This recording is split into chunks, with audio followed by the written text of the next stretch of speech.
Alors bonjour et bienvenue sur l'espace dédié au site mécaniqueuniverselle.net, le site qui essaie de démontrer tant bien que mal que l'humanité dans son ensemble, c'est-à-dire nous, l'ensemble humain, tous les humains, nous évoluons progressivement vers notre ultime perfection. La paix universelle, la fraternité, un fonctionnement parfaitement écologique, euh, et puis euh,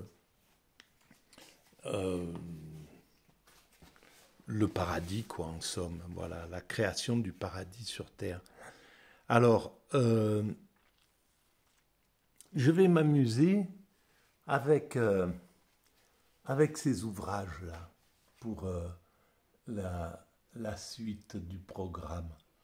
Pour démontrer en fait, hein. Donc je vais prendre un petit peu comme ça au hasard des, un bouquin, lire, ouvrir n'importe où, lire, et puis digresser à partir de cette lecture. Alors là, ben, je vais prendre directement en haut, voilà, le Nietzsche, par-delà le bien et le mal. Et alors, ben, on va se poser par ici, là. Et on va faire comme ça. Hop, voilà. Ça, c'est ce qui va être donné à voir. Cette petite peinture naïve.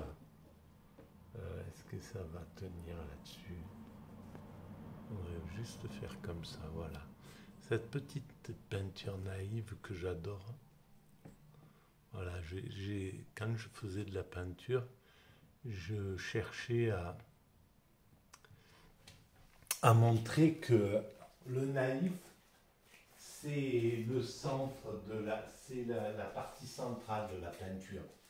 D'un côté, il y a les rationnels, la peinture rationnelle, de l'autre, l'émotionnel, et il y a toujours ces deux courants qui se bagarrent, en fait,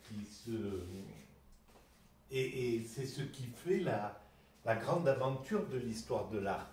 Alors, bien souvent, on voit un côté, un mouvement minimaliste qui va s'imposer après un mouvement un peu expressionniste et qui va, en réaction, va aller vers quelque chose d'extrêmement carré, sans matière, et puis après un mouvement plutôt avec de la matière va revenir, derrière va ramener encore plus de matière pour contester. En fait, c'est comme ça qu'évolue l'humanité. Et c'est un peu comme ça qu'on évolue dans une famille, en fait. Hein. Les enfants vont contester, vont contester la, la vision du père et puis ou de la mère et vont vouloir faire radicalement différent, aller à l'opposé de ça pour, pour imposer leur caractère et puis progressivement ils vont revenir et se réconcilier à nouveau. Et donc souvent les mouvements de peinture sont comme ça, d'après ce que j'avais un petit peu regardé. Et donc je cherchais qu'est-ce qui était au centre, qu'est-ce qui pouvait faire le lien entre ces deux. Et pour moi, c'était la peinture naïve. Et c'est pas pour rien que les Picasso, par exemple, font rentrer quand ils partent dans le cubisme, ils sont dans le cubisme et ils vont chercher un peintre comme le douanier Rousseau dans voilà, ils ont besoin de de cette vision un peu comme ça centrale. On le retrouve aussi avec Dubuffet qui va s'intéresser à la peinture chez les fous, ce qu'on appelle les fous, et qui ne le sont pas en réalité, hein, c'est juste un terme. Voilà, donc qui va aller chercher là-dedans. Et alors moi, je voyais que la peinture naïve, c'était la solution en somme, parce qu'elle était au centre. Les deux égos émotionnels, rationnels, qui s'imposaient grâce à l'ego, hein, grâce à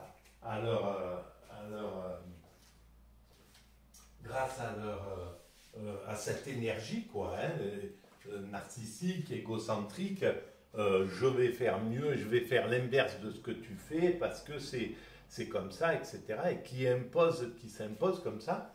Eh bien, le naïf, par contre, on ne peut pas lui accrocher d'ego. À un simple d'esprit, on peut venir en disant, tu as vu ma Porsche là, comment elle est, voilà, tu as vu ma belle bagnole, tu as vu ce que je sais faire moi, tu as vu les bagues que j'ai, tu as vu la richesse que j'ai, il s'en fout complètement. Il n'est pas à ce niveau-là, il est à son niveau, c'est juste d'être, voilà, d'être heureux, de se pendre au cou de l'autre, voilà, de faire tourner l'affection, de faire tourner l'amour, voilà, dans le système. Je parle de la vraie naïveté, hein, qui ne s'intéresse pas du tout à tout ça, qui ne s'intéresse pas à la célébrité, qui ne s'intéresse pas. C'est pour ça que la plupart des peintres naïfs ont travaillé dans leur coin. Alors ça n'empêche pas qu'il y avait, je pense que le douanier Rousseau avait une vision importante de lui-même. Mais voilà. Donc il y a ça comme image. Alors là, je vais ouvrir et on va prendre 4e section. Tiens, Maxime et intermède par Nietzsche. Qui est professeur dans l'âme ne prend nulle chose au sérieux qu'en rapport à ses élèves, lui inclus. La connaissance par elle-même, voilà l'ultime piège tendu par la morale. De la sorte, on s'y retrouve une fois de plus complètement empêtré. La connaissance pour elle-même, voilà le piège tendu par la morale. L'attrait de la connaissance serait mince s'il ne fallait remonter tant de pudeur sur le chemin qui y mène. C'est envers son Dieu qu'on est le plus déloyal. Lui n'a pas le droit de pécher. Et alors voilà, ben on va rester sur celle-ci, et qui va correspondre à un peu ce qu'on travaillait avec le mal, avec l'idée du mal. On empêche, on refuse à Dieu la possibilité d'agir mal. Mais c'est logique, parce que il nous faut une icône, il nous faut un horizon, il faut qu'on avance qu'attiré par un horizon d'idéal. Et que ce soit Dieu, ou que ce soit un saint, ou que ce soit un sage, il faut qu'il représente l'état de perfection pour tirer l'humanité vers la perfection. Et donc Dieu doit représenter, doit symboliser ce qui est la perfection en réalité. Et en réalité, il est cette perfection-là. Parce qu'il n'est pas... c'est pas lui qui est, on va dire, à la manœuvre de ce que nous appelons le mal, ou alors le mal n'est pas ce que nous croyons. Nous attribuons quelque chose au mal, parce qu'il faut effectivement qualifier c'est cette chose qu'on n'arrive pas à comprendre, mais qui est issue de nous-mêmes. C'est nous-mêmes qui fabriquons ce mal, c'est nous-mêmes qui produisons ce mal. On aurait la possibilité, on ne l'a pas en réalité, mais on aurait la possibilité de ne pas agir mal, d'agir correctement, d'agir parfaitement bien, de ne pas abuser ses congénères, etc., ses semblables. Et on ne peut pas le pratiquer. On ne peut pas le pratiquer parce que nos pulsions sont plus fortes que notre conscience. Tout simplement, si on pouvait, si on avait la maîtrise de nos pulsions, on ne volerait pas nos congénères, on n'abuserait pas nos concitoyens, on ne chercherait pas à maltraiter, voilà, on n'aurait pas cette pulsion de vengeance, de haine, de tout un tas de choses qui vont faire qu'on va se comporter comme des sauvages en réalité. Donc c'est ce moteur du mal, il vient de la façon dont la construction de l'humanité s'est faite. Elle ne pouvait pas se faire autrement.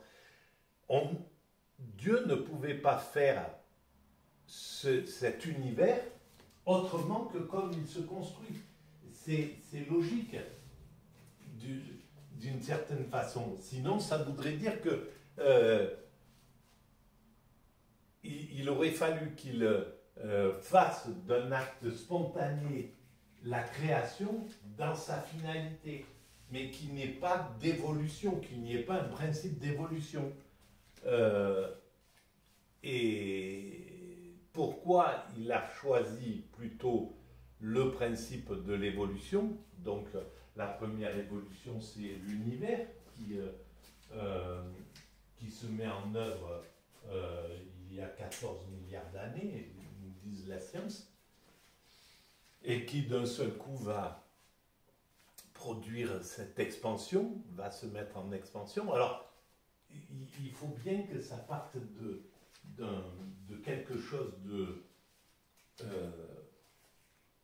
et il ne pouvait pas y avoir quelque chose plutôt que rien, à partir de rien, à partir de ce qu'on appelle le rien, le vide, mais qui n'est pas le rien, puisque c'est ce qui avait potentiellement, ce vide à l'origine de l'univers, avait potentiellement en lui-même tout ce qui constitue l'univers, c'est-à-dire les quatre interactions fondamentales, l'électromagnétique, la force forte, force faible et la gravitation, qui font que il y a des atomes, que les atomes, que le noyau tienne bien en lui, etc., qu'il y a quelque chose qui fonctionne, quoi, que cet univers soit organisé et soit pas dans un système qui soit explosé. Donc il y a ces lois qui sont fondamentales. Donc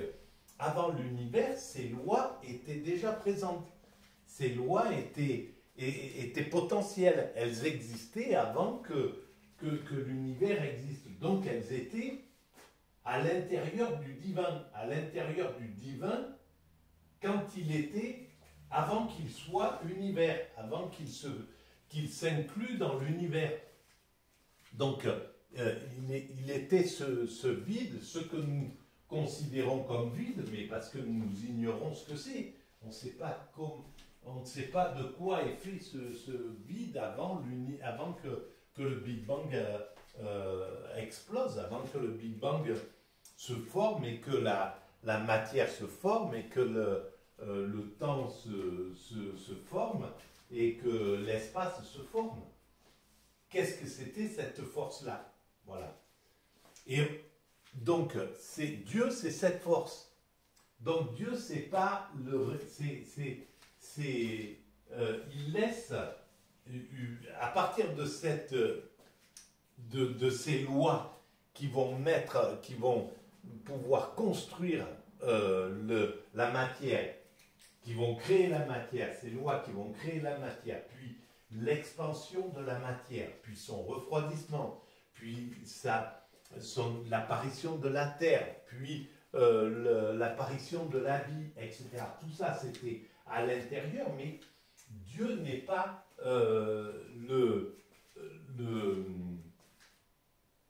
n'est pas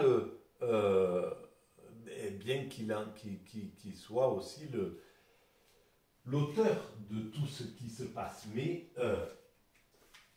en tout cas,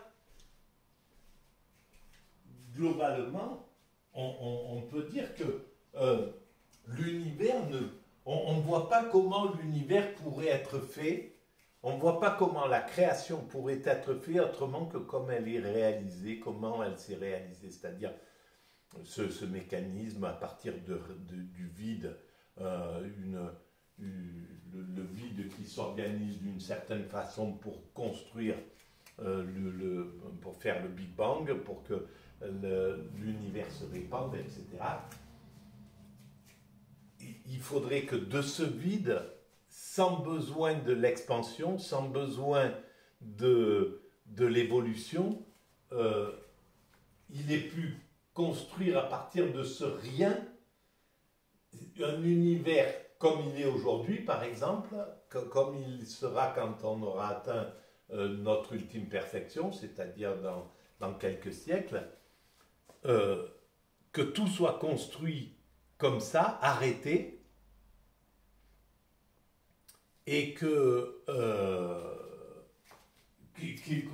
passe de rien à ce tout sans l'évolution, sans les progrès. C'est pas possible en réalité. Il fallait qu'il y ait tout le processus d'évolution. Et dans le processus d'évolution, il y a l'obligation de ce que nous appelons le mal, qui vient de nos origines primates, lorsque nous étions primates naturels, et que le dominant pouvait arracher des mains ce que détenait le dominé, ou que le dominant s'affirme aux dépens des autres, du subalterne. Voilà, ben, tout ça, ça a évolué dans l'humanité, dans ce que nous appelons le mal, et que nous avons sophistiqué, parce que comme nous avons tout sophistiqué, nous avons aussi sophistiqué l'aptitude au mal. Et l'aptitude au mal, le pire, c'est-à-dire la torture, le sadisme, la possibilité du génocide, la possibilité du racisme, voilà, toutes ces choses-là sont explicables également. Et il faudrait qu'on puisse l'expliquer et avancer vers cette explication. Voilà, je vais arrêter là pour cette vidéo. Et ben voilà, on va continuer à s'amuser un petit peu comme ça avec les ouvrages pris au hasard. Merci.